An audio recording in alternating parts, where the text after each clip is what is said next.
Today's comforting dinner recipe is said to have been created for a king who loved it so much he put it on his hotel menu the very next day.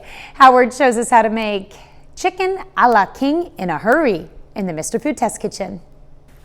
It's always interesting when we find out how a recipe gets its name.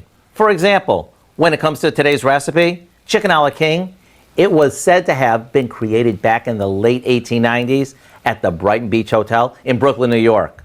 You see, Chef George created it for the hotel's owner, E. Clark King II. And legend has it that he liked it so much, he put it on the menu the next day. So here's a shortcut version you'll love. We start by sauteing some mushrooms in a bit of butter. Once they're tender, we stir in a can of cream of chicken soup, along with a bit of milk and a touch of salt and pepper.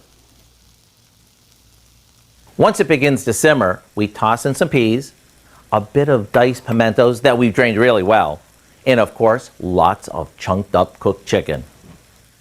And to make this even more weeknight friendly, how about using pre-cooked refrigerated or frozen chicken? It sure is a whole lot easier. After it simmers, it's ready to serve over anything from buttered noodles to hot out of the oven biscuits. This is one of those dishes that is so simple, yet so comforting, it's hard to resist.